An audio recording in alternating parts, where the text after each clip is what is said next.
നമസ്കാരം. രാഹുൽ മാങ്കൂട്ടത്തിന് തിരുവനന്തപുരം ജില്ലാ സെഷൻസ് കോടതി അനുവദിച്ച മുൻകൂർ ജാമ്യം റദ്ദാക്കണമെന്നാവശ്യപ്പെട്ട് സംസ്ഥാന സർക്കാർ സമർപ്പിച്ച അപ്പീൽ ഹൈക്കോടതി ഇന്ന് പരിഗണിച്ചുവെങ്കിലും തുടർ നടപടികൾ നീട്ടിവച്ചിരിക്കുകയാണ്. ക്രിസ്മസ് അവധിക്ക് ശേഷം ഈ സുപ്രധാന ഹർജി പരിഗണിക്കാമെന്ന് ഹൈക്കോടതി വ്യക്തമാക്കുകയുണ്ടായി. ജാമ്യം റദ്ദാക്കണമെന്നാവശ്യപ്പെട്ടുള്ള സർക്കാരിൻ്റെ ഹർജിയിൽ പ്രതിക്ക് നോട്ടീസ് അയക്കുന്നതിനുള്ള നടപടിക്രമങ്ങളാണ് ഇപ്പോൾ പൂർത്തിയാക്കുന്നത്. ജസ്റ്റിസ് ബിജു എബ്രഹാമിൻ്റെ ബെഞ്ചാണ് ഈ അപ്പീൽ പരിഗണിച്ചത്.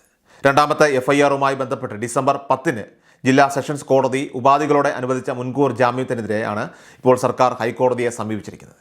ഈ കേസിൻ്റെ നിയമപരമായിട്ടുള്ള നിലനിൽപ്പ് സംബന്ധിച്ച് സർക്കാരിൻ്റെ വാദങ്ങൾ എത്രത്തോളം ശക്തമാണെന്നതിനെ ആശ്രയിച്ചിരിക്കും ഹൈക്കോടതിയുടെ തുടർ നിലപാടുകൾ.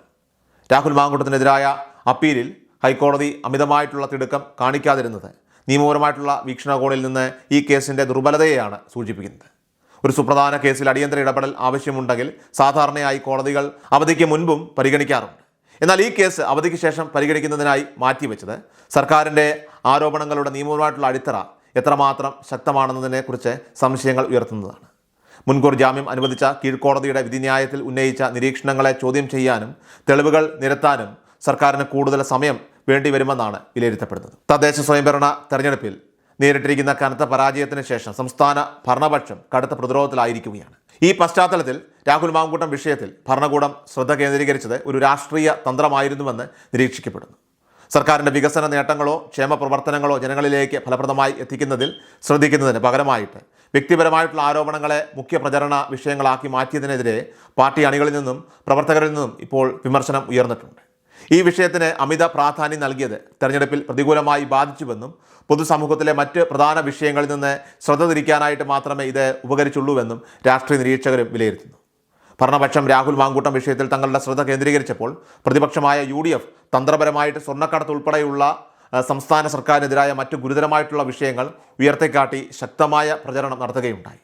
രാഹുലിനെതിരായ പരാതികൾ സമൂഹ മാധ്യമങ്ങളിലും ചാനലുകളിലും ഉയർന്നതിനെ തുടർന്ന് കോൺഗ്രസ് അദ്ദേഹത്തെ പാർട്ടിയിൽ നിന്നും സസ്പെൻഡ് ചെയ്തുകൊണ്ട് പെട്ടെന്ന് തന്നെ കൈകഴുകുകയായിരുന്നു. ആദ്യ പരാതി മുഖ്യമന്ത്രിയുടെ അടുക്കലെത്തുകയും തുടർന്ന് FIR രജിസ്റ്റർ ചെയ്യുകയും ചെയ്തു.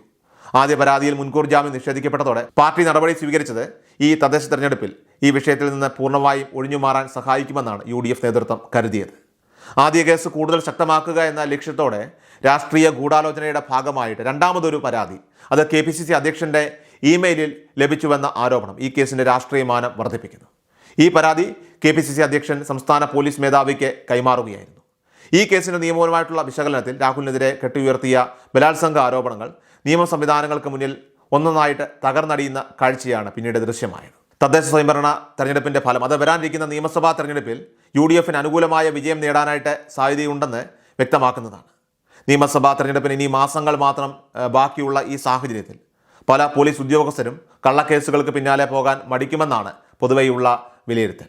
ഇത്തരം നടപടികൾ ഭാവിയിൽ തങ്ങളുടെ ഔദ്യോഗിക ജീവിതത്തിൽ വലിയ പ്രത്യാഘാതങ്ങൾ സൃഷ്ടിക്കുമെന്ന് ഉദ്യോഗസ്ഥർ തന്നെ ഇപ്പോൾ ഭയപ്പെടുന്നുണ്ട്. രാഹുൽ മാങ്കൂട്ടം കേസിലും ഈ ഘടകങ്ങൾ പ്രവർത്തിക്കാൻ സാധ്യതയുണ്ട്. നിലവിൽ പോലീസ് അന്വേഷണ സംഘത്തിലെ ചില ഉദ്യോഗസ്ഥരെങ്കിലും ഇനി മുതൽ നിയമാനുസൃതമായിട്ടുള്ള നടപടികൾ സ്വീകരിക്കാൻ സമ്മർദ്ദത്തിലായേക്കാം.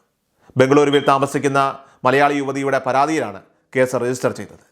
തിരുവനന്തപുരം ജില്ലാ സെഷൻസ് കോടതി മുൻകൂർ ജാമ്യം അനുവദിച്ചുകൊണ്ടുള്ള വിധിന്യായത്തിൽ ചില സുപ്രധാന കാര്യങ്ങൾ ചൂണ്ടിക്കാട്ടിയിരുന്നു. ഈ പരാതി ഒരു രാഷ്ട്രീയ ഗൂഢാലോചനയുടെ ഭാഗമാണോ എന്ന സംശയം കോടതി ഉയർത്തിയിരുന്നു.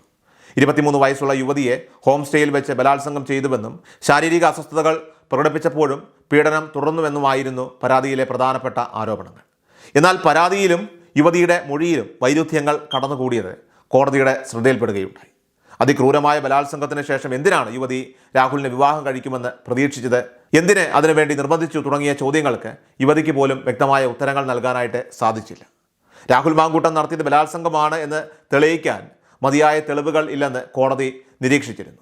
കോടതിയുടെ ഈ നിരീക്ഷണങ്ങൾ നിലവിലിരിക്കെയാണ് ഇടതുപക്ഷം തദ്ദേശ തെരഞ്ഞെടുപ്പിൽ ഈ വിഷയം പ്രധാന പ്രചരണായുധമാക്കി മാറ്റിയത്.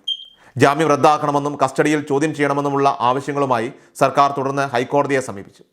ആദ്യ പരാതിയിന്മേൽ രജിസ്റ്റർ ചെയ്ത FIR-ൽ നിലവിൽ ഹൈക്കോടതിയുടെ ഉത്തരവിലാണ് രാഹുലിനെ അറസ്റ്റ് ഒഴിവാക്കി കിട്ടിയത് തന്നെ. രാഹുൽ മാങ്കൂട്ടം വോട്ടിംഗ് ദിവസം അവസാനിക്കാറായപ്പോൾ നടത്തിയ മാസ് എൻട്രി, അത് ഇടതുപക്ഷത്തെ അക്ഷരാർത്ഥത്തിൽ അമ്പരപ്പിച്ചു.